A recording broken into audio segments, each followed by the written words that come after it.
So I've been doing some stuff related to collecting metrics and making them available. I was going to talk about some of that, show some pretty pictures maybe.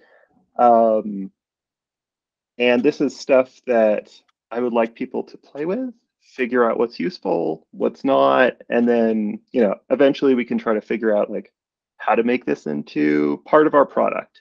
So what is this? Dask emits some metrics on a Prometheus endpoint. So it provides some information, this is like count data, different types of count data. What Coiled is now doing is running some agents on our instances. Those agents are collecting these metrics and lots of other metrics. So the way Prometheus works is you have something that is running that exposes metrics, and you have something else that scrapes those metrics at some regular interval. That's Prometheus. We are then also pushing those metrics up to basically a database, which is also Prometheus. And then there's another thing, Grafana, that you can use to build lots of dashboards and look at these metrics.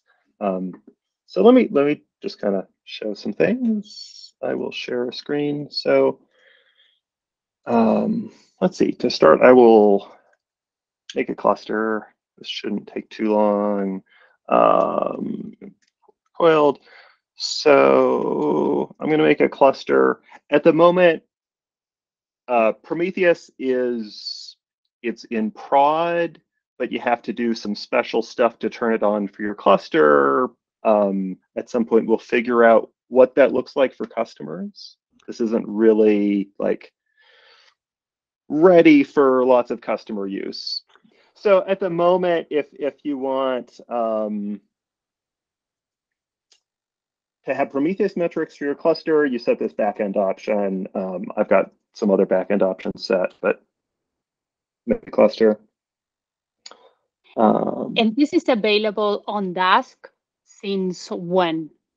I'm just curious. Yeah, so Dask has been emitting Prometheus metrics for a long time. As far as, and what that just means is there is an endpoint. So if instead of looking at the, we can look at that once I have a cluster running. Instead of looking at the scheduler dashboard, you can go to /metrics, and you're going to get some metrics. Oh, gotcha. I didn't know that was. That has, yeah, it's, as far as I can tell, not gotten a lot of attention. So some of what's also been happening is adding, like exposing some additional metrics there. Yeah, once we have a cluster, I can show something.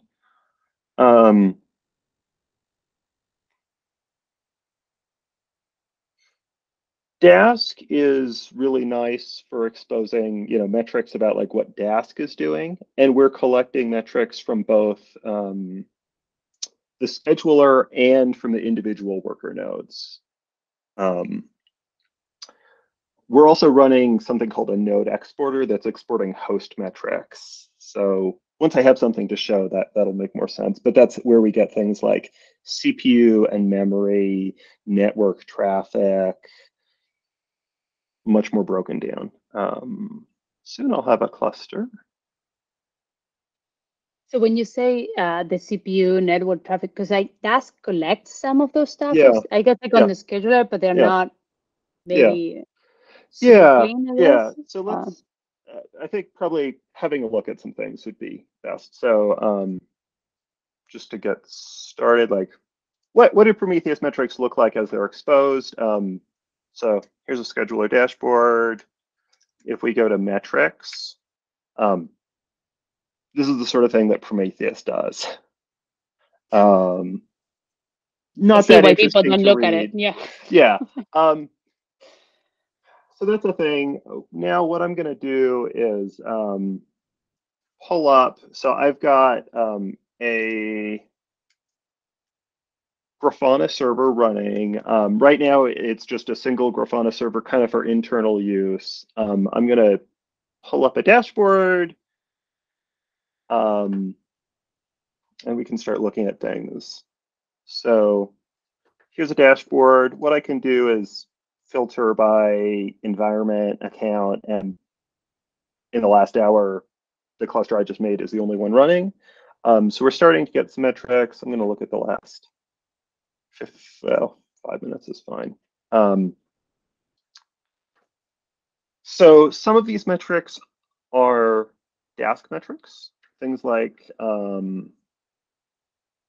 many threads do the workers have. A lot of these are hardware metrics. So I'm going to let's do something with Dask so we at least let's see. Do some stuff. Here we go. It's going to work. Get a sense of what some data looks like. Yeah, okay. So we're starting to get some executing things here. Guido tells me he likes looking at occupancy. I don't know if that's something that everyone likes looking at.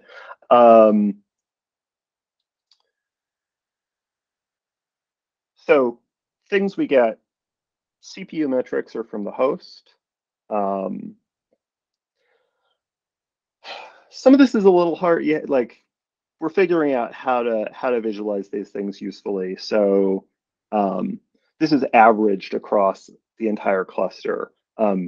Looking at individual CPU, like we have a lot more data than what's here.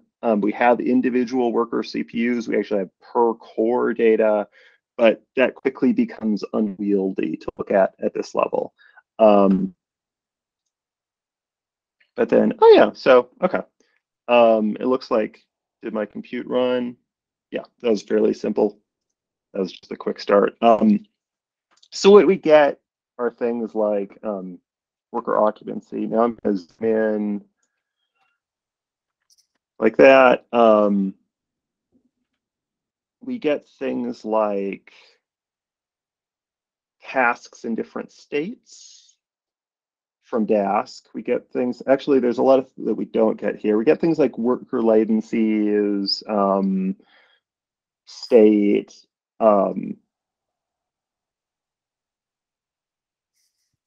yeah, I don't know. That's a thing. I'm gonna show some different dashboards with more interesting data to look at. But any questions here?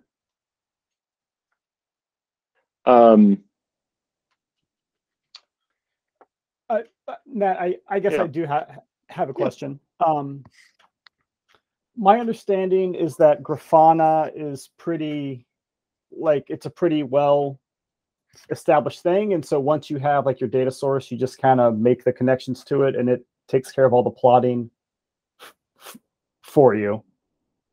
That's just the assumption under my question, which is the real work behind this was like actually learning how to ingest and process the metrics that Dask was emitting and like reducing them down into something that's worth showing. Like, is that the challenge? Not the challenge, but like if we were to expand this, where is the effort? I guess is what I'm asking. Yeah, so I mean, part of it was like some infra work to be collecting and persisting this data. That's like fairly normal stuff. That none of that's that exciting. And then a fair amount of the work is so yes, Grafana makes it really nice to make plots. We can look at basically you write some queries. It's called PromQL in this case. It makes lovely charts for you. But yeah, figuring out like, okay, what sort of things are useful to look at? And that's a process that we're still in. So, tell me what's useful. Yeah, I guess gotcha. To that question, I figured that there are gonna be things that are useful for us as Dask developers or even for Coil developers, and then trying to understand more what could be happening. And I think that probably there might be some intersection, but the answer to that questions when it comes to users, and if users want to see some stuff, that's probably different. So it might be worth like kind of collecting things out. What is helpful to us, and then what's helpful to a user. Maybe users just need to see 4 plots, and that's it. We might want to see 10. So I don't have the answer to that. Yeah, no, I think that's right. And I think there are different use cases. So some people want a lot of, like, one sort of question that you look at metrics for is something went wrong. I want to understand what just went wrong. Another sort of use case is, I ran the same workload multiple times, but a little bit differently. I want to understand why it performed differently in these cases. So actually, let's look at some different plots to think about that now. Which one was this? Yeah, so for instance, a thing that I've been interested in is certain changes that we've been making in how we run the benchmarks. Make this a little smaller because it's too hard to see everything.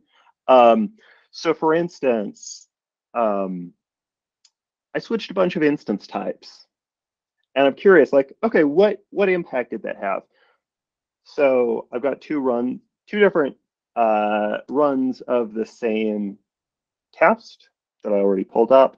This one was from October 14th. This one was from October 19th after that change.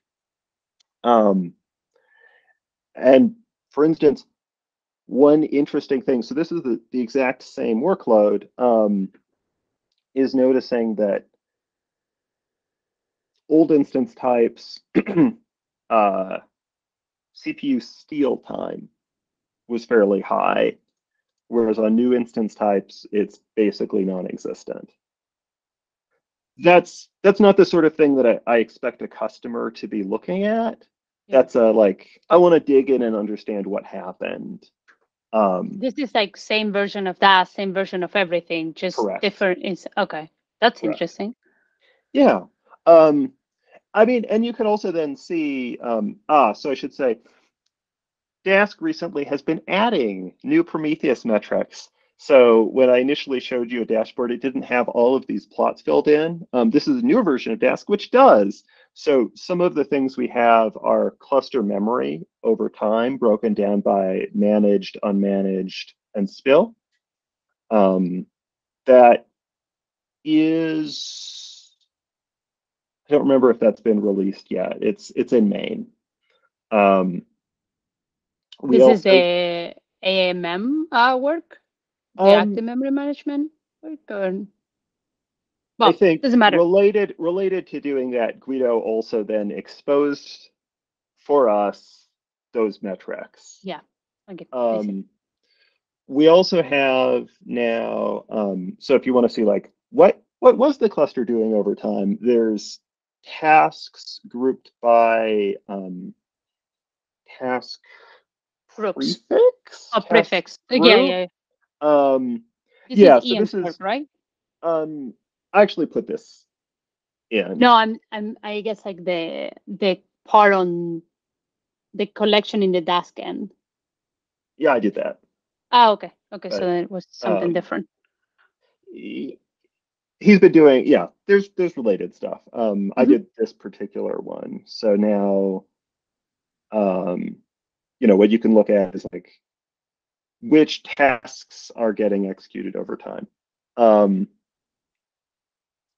Task counts in different states. Anyway, those are some things. What's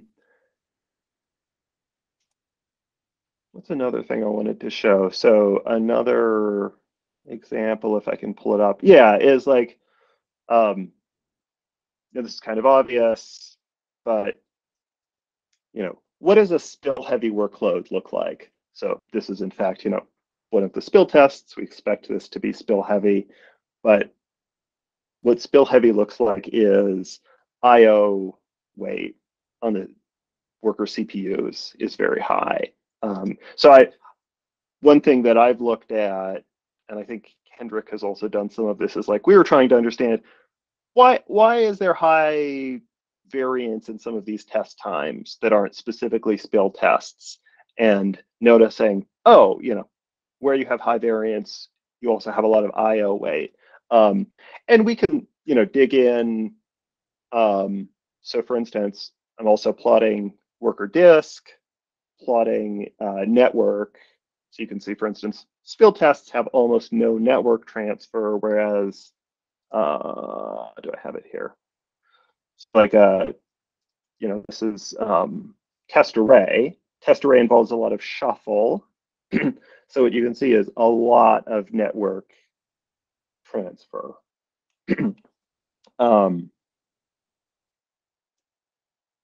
In fact, total network transfer over time goes from 50 to 134. So 84 gigabytes of data got sent in this test run.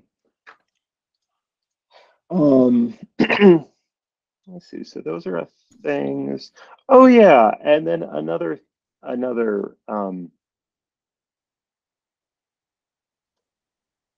Yeah.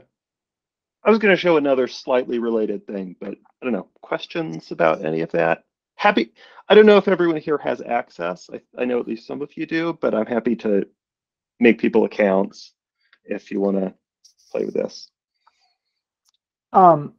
Matt, I had a question. I apologize. I got briefly distracted by something that I got a notification for, but my understanding is that you can use these dashboards and look at the lifetime of an individual cluster. You don't have to watch it live as it goes by, and then it persists. Yeah.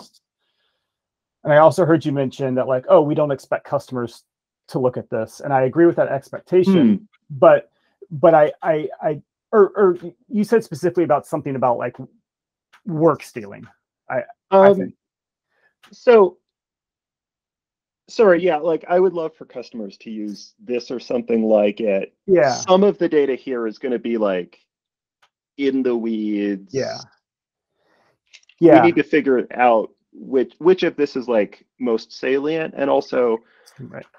Yeah, it's like and also talking about customers varies. Like some customers really do like digging into the details. Some want some much more high level. Yeah.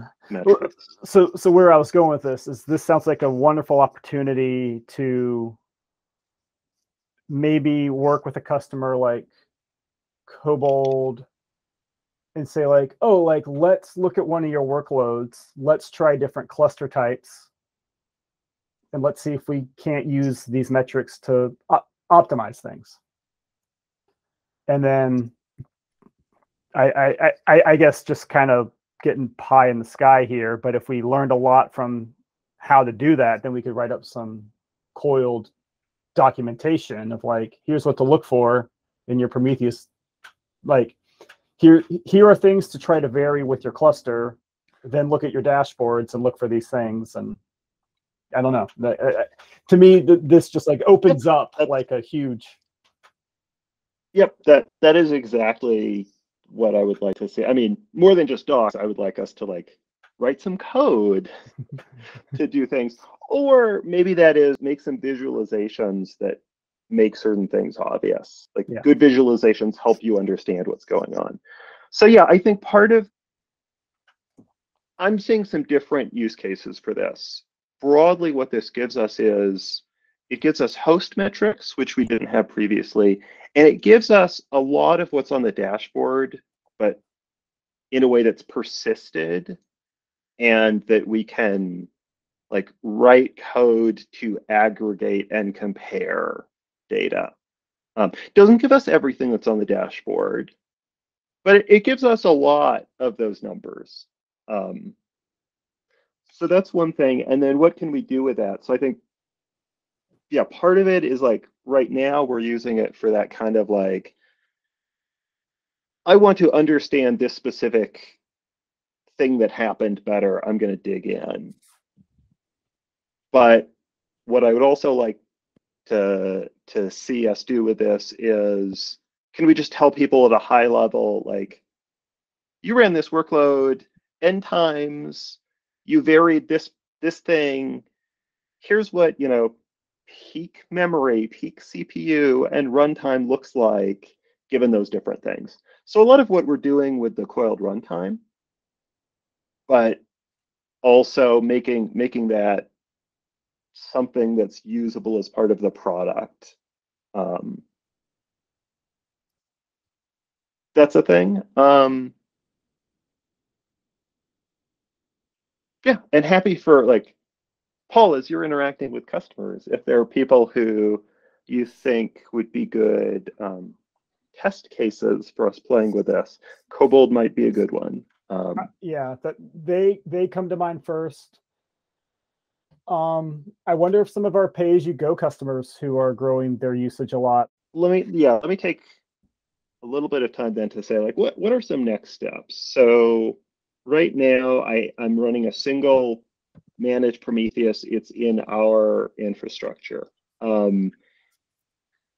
Probably most customers are happy with us collecting metrics. Metrics aren't usually too sensitive, but we have the option to have the database hosted in their infrastructure if that's a concern. Right now, I'm just running a single Grafana server, again, in our instance, hooked up to our data. It's very much not multi-tenant. So that's a thing to think about if we want to give people Grafana access to their own data. What does that look like? Does that mean they're running their own Grafana server that we set up for them that is just able to access their data? Those are all things we can do. That's not the case today. Another thing to think about is we have this data, it's in a database. I can make nice charts, but maybe you want to do some different sort of analysis that I don't already have. So making some sort of API to say, hey, give me CPU metrics for this cluster and get that as a pandas data frame or something that you can work with directly. Those are some things. And then, yeah, thinking about probably Grafana is going to stay the lots of data thing for more digging in. Thinking about are there what are the most helpful charts that maybe we want to just build into the platform, or maybe not charts, maybe just some summary metrics of yeah, here was peak CPU for this cluster. Here was average occupancy over time, or so I don't know what those numbers are today. That's the thing we need to figure out. Yeah, and that one, all of this is just so cool. Two, all of those ideas sound amazing. I get the impression that you don't necessarily want us all to start sending metrics to Prometheus, or would that be helpful to you just to kind of live? Oh yeah, so good question. So what I'm using for Prometheus is I'm using a managed AWS service. I don't have to worry about load testing it. It does just stop collecting metrics if you send way too much. So I've actually had to tune this so we could be collecting way more metrics than we are, all sorts of network numbers, packets lost. As far as that goes, so this is currently enabled for coiled runtime. All of the runtime tests, and let me actually pull that up, are sending metrics. So that's way more than we have customers. Okay. I've got a dashboard here that shows me ingestion of metrics, including how many instances per account and environment are sending metrics. So, earlier today, Dask engineering had 1,244 instances currently sending metrics.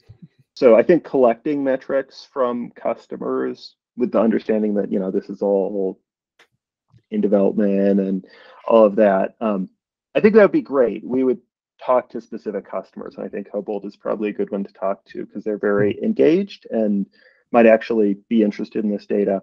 As far as giving them access to Prometheus, we'd have to make that a little more multi-tenant because right now it isn't permissioned by data source. So probably what that would look like they would have access to everyone's metrics. It might not take too much work to make it a tiny bit more multi-tenant. So basically just like I can make a Prometheus workspace that's effectively like the database with 2 clicks. And then I can set up that as a data source. And then I haven't checked this, but probably I can then just say who has permission to use which data source. Gotcha. That sounds great. Yeah.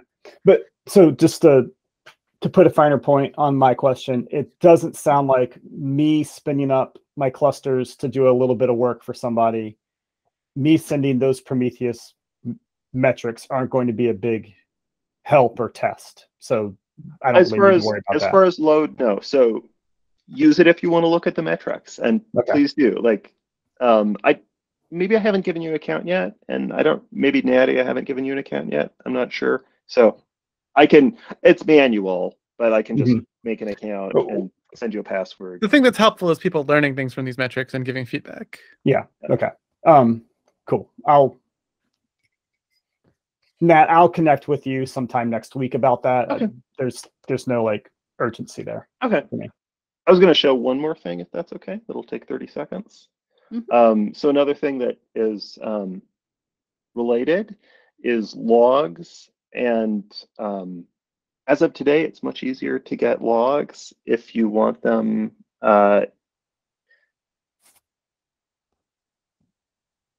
aggregated in a text file. So for instance, here's a cluster, and I was curious. So this cluster, you can see thread count is bumpy. Thread count should be consistent at 20. We have 10 workers. So just curious, like, okay, what's going on? And what we can do in this case is pull the cluster logs. So I'm doing this by cluster ID here. Do this. So, or actually, this is a different cluster that I was looking at, but pretend it's this one. Is getting the Yeah. Is this what you're showing is new, the CLI, or is this just something that's been around and I'm not aware of? This is new. Cool. It seems great. I didn't know if I was just unaware of it or not. So, cool.